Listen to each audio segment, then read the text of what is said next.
হয় জানেন, আমরা চলে গেলে ওরা কি বলে জানেন, হ্যাঁ ধরতাম আমি, চলে গেছেন। এই জন্য আমি বললাম যারা জানে আসেন, আমি কথা বলছি, আমি তো একটা একটা বোঝাচ্ছি আপনাদের। দেখুন, আমি আপনাকে যদি কথার দ্বারাই কোনো রকম কষ্ট দিয়ে থাকি এবং গ্রামবাসীকে যদি কোনো রকম কষ্ট দিয়ে থাকি, এর জন্য আমি ক্ষমা প্রার্থী, ক্ষমার নজরে দেখবে। আওলাদে রসুল ওয়াজ করছি, আমি তুমি বলো প্রথম থেকে আমি কি ফিতনা করার জন্য কোনো কথা বলেছি? সবসময় একই কথা বলেছি। আর ইমামে আজম আবু হানিফার কথাটাও বললাম যে উনি নিজে বলেছেন কোরআন হাদিসের বিপক্ষে আমার কথা চলে গেলে তোমরা মানবে না, এটাও বলেছি, আপনাদের প্রমাণ করিয়েছি। হুজুর, আপনার সন্তানের মতন একটু মাথায় হাত বুলিয়ে দেন। একদম বাচ্চা ছেলে, হেষ্টবিষ্ট হয়ে গেছে, একটু হাত বুলিয়ে দেন। বাচ্চা ছেলে জানার চেষ্টা করবে তো, একটু মাথায় হাত, ওইটাকে মেনে নিচ্ছে। আমরা হাদিস বলছেন মানছি একটু না। মাথায় হাত বুলিয়ে দেন। আজকনি আসুন, একটু মাথায় হাত বুলিয়ে দেন। জি, সবাই মাফ করে দিলেন তো? এই নিয়ে আর বিতর্ক করবেন না ভাই, ঠিক আছে? দুরূদ শরীফ আল্লাহুম্মা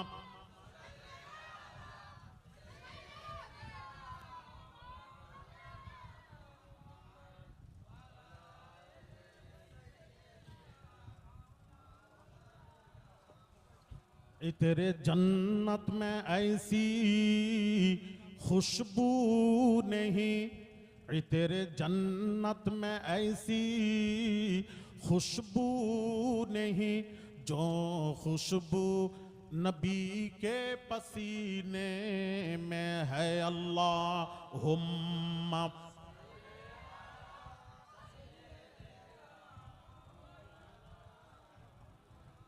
وعلى آل سيدنا जिक्र करें ला इलाहा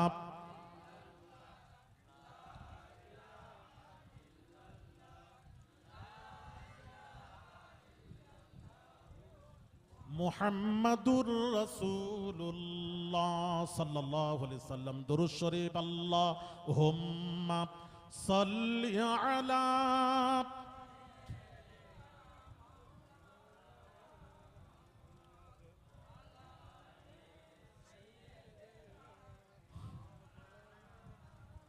তো বাবাজি আমার অনেক কথা ছিল, আমি একটা একটা করে বোঝাচ্ছিলাম।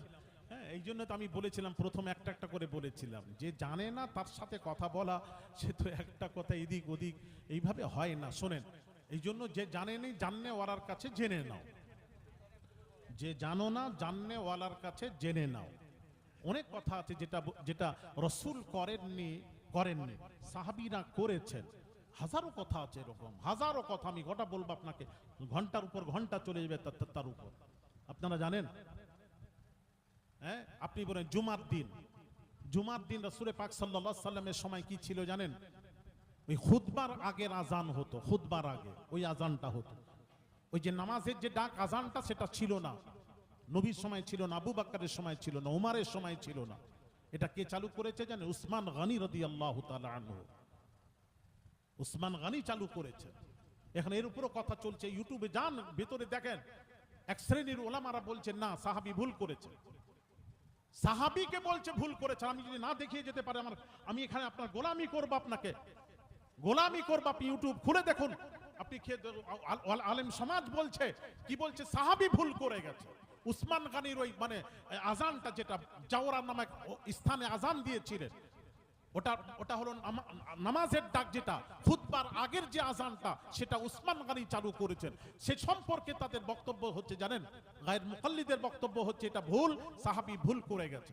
সাহাবীদেরকে ভুল বলছে না বাবাজি, খুলাফায়ে রাশিদিনদের সম্পর্কে ভুল বলছেন। আর হাদিস শরীফ নবী বলছেন, আলাইকুম বিসুন্নতি ওয়া সুন্নাতিল খুলাফায়ে রাশিদিন আল মাহদিয়িন তামাসসাকু বিহা ওয়া আযু আলাইহা বিন নওয়াজিজ ওয়া ইয়াকুম। নবীজি বলছেন, আমার সুন্নাত, খুলাফায়ে রাশিদিনদের সুন্নাতকে তোমরা নওয়াজিজ দাঁত দিয়ে যেভাবে কামড়ে ধরে থাকো, ওইভাবে তোমরা মজবুত করে ধরো। আমি রাসূল বলছি, তোমরা কখনো পথভ্রষ্ট হবে না, হবে না, হবে না। নবীজির হাদিস, সাতাফতারিক উম্মতিন আলা 73 মিল্লাতান কুল্লুহুম ফিন নার ইল্লা মিল্লাতান ওয়াহিদা। ক্বালু মান হিয়া ইয়া রাসূলুল্লাহ সাল্লাল্লাহু আলাইহি ওয়াসাল্লাম? ক্বাল মা আনা আলাইহি ওয়া আসহাবি। রাওয়াহু তিরমিজি। সহিহ তিরমিজির হাদিস, সানাদ সহিহ। হাদিসের সনদ সহিহ।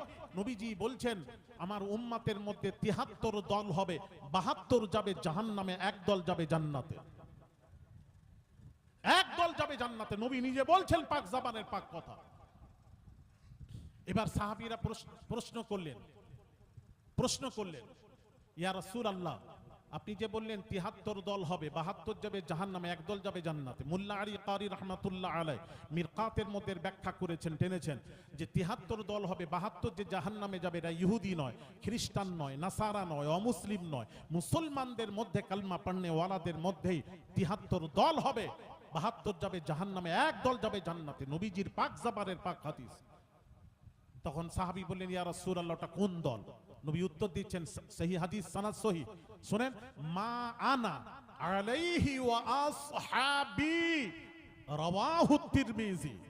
নবী বলছেন যে আমাকে মানলো, আনা মানে আমি, যে আমাকে মেনে নিল, একটা মানা, আরেকটা হলো মানার মতো মানা। আমাকে মানার মতো যে মেনে নিল, এখানে ক্ষান্ত হননি নবী। তারপর বলছেন ওয়া আসহাবি, এখানে আবার খুলাফায়ে রাশিদিন নেই, এখানে খালি খুলাফায়ে রাশিদিন নেই।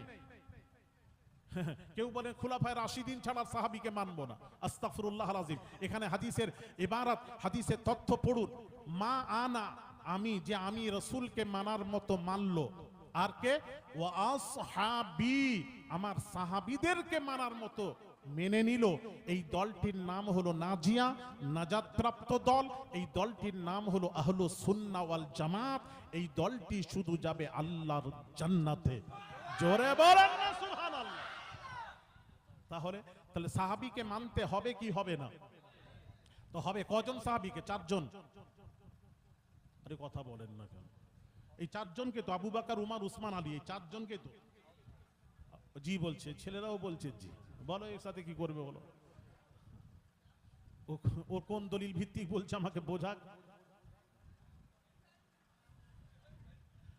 ভাই আমার বাবাজিরা, নবীর সাহাবীদেরকে আসহাবী কান নুজুম ফাবিআইয়িহিম ইক্তাদাইতুম ইহতাদাইতুম, নবীজির পাক জবানের পাক কথা। নবীজি বলছেন, আমার প্রত্যেক সাহাবীরা নক্ষত্রর ন্যায়।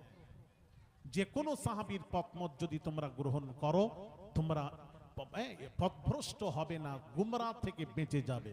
জোরে বলেন না। ভাই আমার বাবাজিরা, তাই বলবো আমাদের দলিল হচ্ছে কোরআন ও হাদিস, ইজমা ও কিয়াস।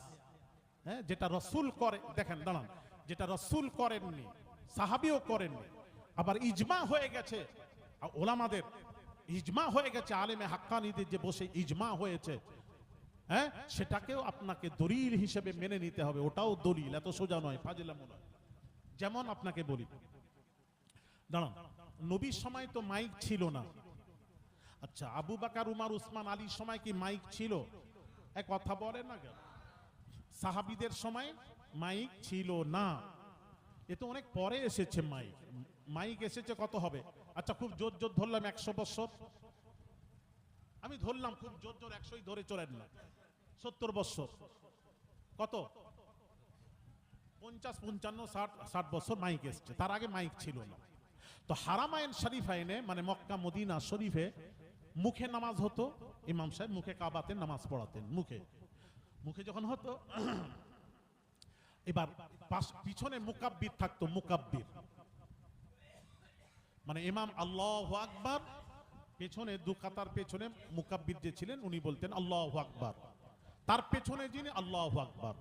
মুখে নামাজ হতো, ছোট জামাত ছিল, মানুষের সংখ্যা কম, তখন তো এরকম হারাম ছিল না। আস্তে আস্তে আপনি এতে দেখেন, আপনি আপনার গুগলে গিয়ে দেখেন না, আপনি কাবার অবস্থা দেখেন আগে কি ছিল, কাবার অবস্থা কি ছিল। আমার ওয়ালিদ কিবলা যখন গেছিলেন তখনই কাবার অবস্থা, হারামাইন শরীফানে এরকম ছিল না, ওই সাঙ্গে মারমার ছিল না, ধুলো বাড়ি ছিল, কথা বুঝতে পেরেছেন, পাথর ছিল, সাফা মারওয়া পাথরের উপর দৌড়োদৌড়ি হতো।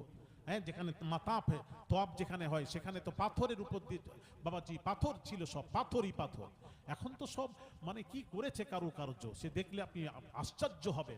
এখন আমরা বুঝতে পারছি এগুলো যদি না করতো তাহলে আমরা এখনকার যারা আমরা যাচ্ছি কমজোর দুর্বল, এখন আমরা হজ করতে পারতাম না, সম্ভব ছিল না। আগেকার মানুষ মজবুত ছিল, খাওয়া দাওয়া ঠিক ছিল, এখন যে অবস্থা আমরা তো পারতাম না। হজই করতে পারতাম না। আস্তে আস্তে মানে উন্নতি হতে আরম্ভ করলো, উন্নতি আরম্ভ করলো। সাফা মারওয়াতে এসি লাগিয়েছে, এসি চলছে, এসি ঠান্ডা, কথা বুঝতে পেরেছেন? সেখানে আস্তে আস্তে যখন লোক সংখ্যা বাড়ছে, আগে পানি জাহাজে হজে যাওয়া যেত, হাজিরা পানি জাহাজে ছাড়তো, আর এখনকার ফ্লাইটে। তখন হাজি সংখ্যা কম ছিল। এখন তো প্রত্যেক জায়গা থেকে, প্রত্যেক রাজ্য থেকে, অধিকাংশ রাজ্য থেকে আমাদের ফ্লাইট যাচ্ছে হজের জন্য। প্রত্যেক জায়গাতে হাজির সংখ্যা বাড়ছে, হারামও বাড়ছে, হারামাইন শরীফাইনও বাড়ছে, হাজির সংখ্যাও বাড়ছে। এবার বাড়তে বাড়তে এখন আস্তে আস্তে যখন বাড়ছে, তখন মুখে নামাজ হতো, মাইক যখন চালু হলো, তখন পৃথিবীতে দুটো দল হলো। এক দল বলছে মাইকে নামাজ চলবে, এক শ্রেণীর গ্রুপের আলেমরা বলছে না, নবী যেটা করেননি ওটা করা যাবে না, নবী বলেও যাননি, নবী যেটা করেননি বলেননি ওটা করা যাবে না, করা যাবে না। এবার আসুন, সুতরাং নবী বলেননি মাইকের কথা, মাইকও ছিল না, তো পরে এসছে 50-60 বছর 70 বছর, তো মাইকে চলবে না, মুখে আল্লাহু আকবার। এদিকে তাকান, লোক সংখ্যা, হাজির সংখ্যা বাড়ছে, ইমাম সাহেব আল্লাহু আকবার, পেছনে আল্লাহু আকবার, তার পেছনে আল্লাহু আকবার, তার পেছনে আল্লাহু আকবার। এখন মাতাফের বাইরে, হারামের বাইরে একদম ইসফালা কুবুরি পর্যন্ত জামাত হয়, আল্লাহু আকবার, আল্লাহু আকবার শুনে শুনে বলবে তো।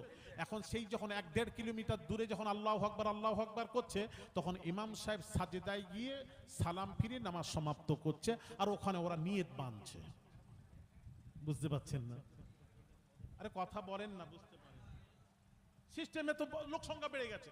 তখন ওনারা বসলেন সবাই, আলিম সমাজ যারা বলেছিলেন মাইক চলবে না, নবী করেননি চলবে না, তারাই বসলেন, বসে সিদ্ধান্ত নিলেন, যদি আস্তে আস্তে আরো হারাম প্রশস্ত হচ্ছে, আস্তে আস্তে আরো মানুষ সংখ্যা বাড়বে, হাজির সংখ্যা বাড়বে, উমরা সংখ্যা বাড়বে, তাহলে কি করতে হবে, কি করতে হবে?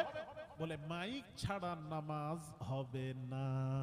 এইবার সব আলেমরা বসে সিদ্ধান্ত নিয়ে নিলেন যে এখন জামাতে নামাজ পড়াতে গেলে মাইকেই নামাজ পড়াতে হবে।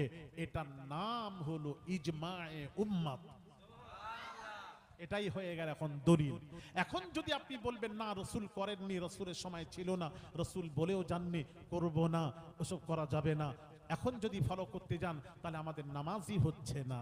এখন নামাজকে পরিপূর্ণ শুদ্ধ করতে গেলে এখন মাইকের প্রয়োজন। এটার উপর বড় জামাত, এটার উপর ইজমা হয়ে গেছে, ইজমায়ে উম্মাত হয়ে গেছে।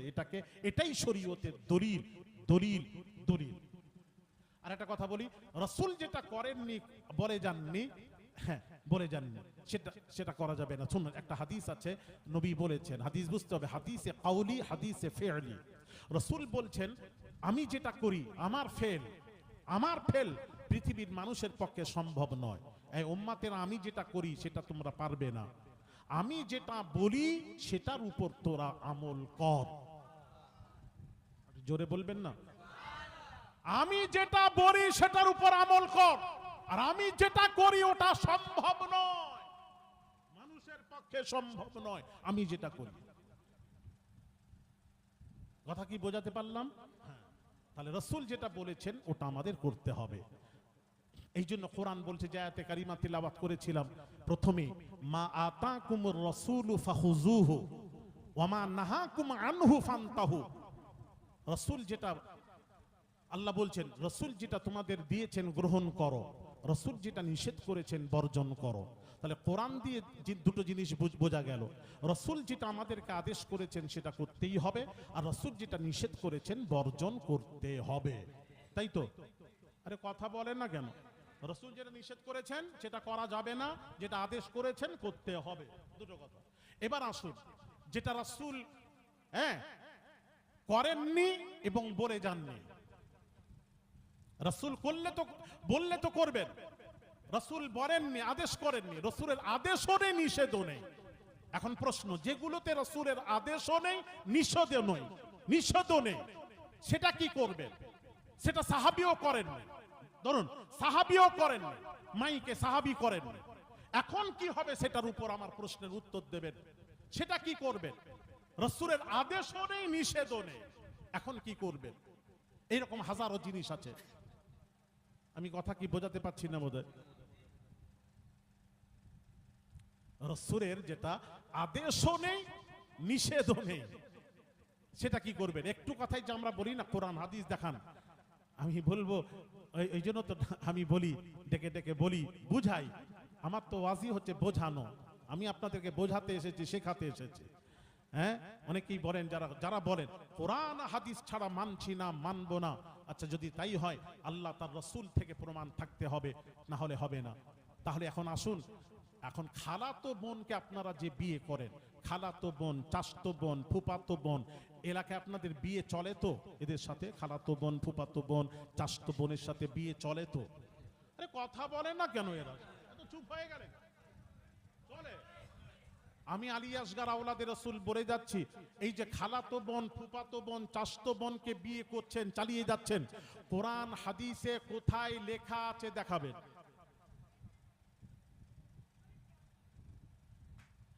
কি হলো? আবার তালি মারছে কেন? বোঝাতে পারলাম না। তাহলে শুনেন, এখন যদি বলেন সাহাবীরা করেছেন, একটু কথাই বলি না, এই যে বলছি সাহাবীরা কোথায় করেছেন দেখান। হ্যাঁ, একটু কথাই বলি অমুক করেছেন দেখান, সাহাবীও করেননি।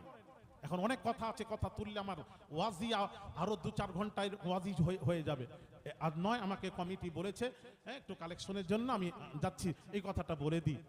ভাইরা আমার, বাবাজিরা, রাসূলের আদেশও নেই, নিষেধও নেই, এরকম হাজারো কাজ আছে, সেটার ব্যাপারে এখন কি করবেন? প্রশ্ন জানতে ইচ্ছুক, আমি জানতে ইচ্ছুক।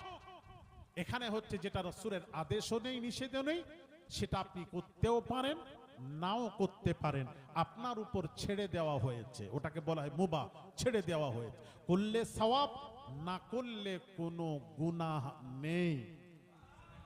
আরেকটু জোরে, আরেকটু জোরে। হ্যাঁ, আচ্ছা, এবার আসুন, তাহলে যেটা রাসূল করেননি, বলে যাননি, হ্যাঁ, বলে যাননি, এখন ওটা আপনি করতেও পারেন, নাও করতে পারেন। তবে ওটা শরীয়ত বিরোধী যদি হয়, কোরআন হাদিস নিষেধ করেছে যে জিনিসটা, সেটা কিন্তু করতে পারবেন না। ভালো করে বুঝবেন, কোরআন হাদিসে যেখানে নিষেধ এসে গেছে, সেখানে আর কারোর কথা চলবে না, চলবে না। আর যেখানে কোরআন হাদিসেও নিষেধ নেই, নিষেধ নেই, এইরকম জিনিস, এই যে নবীও নিষেধ করেননি, এইরকম জিনিস কি করবেন? ওই রকম জিনিস যদি হয়, কোরআন হাদিসে তার নিষেধ না থাকে, তাহলে ওটা করতেও পারেন, নাও করতে পারেন। করলে সওয়াব, না করলে গুনাহ নেই। এই জন্য রাসূলের হাদিস, নবীজি বলেন, মান সান্না ফিল ইসলামি সুন্নাতান হাসানাতান ফালাহু আজরুহা ওয়া আজরু মান আমিলা বিহা বাদা। রাওয়াহুল বুখারী, রাওয়াহুল বুখারী, রাওয়াহুল বুখারী। বুখারীর হাদিস। নবীজি বলছেন, ইসলামে এমন নতুন জিনিস একটা চালু করলো একজন, নতুন জিনিস, সেটা কোরআন হাদিসে নেই।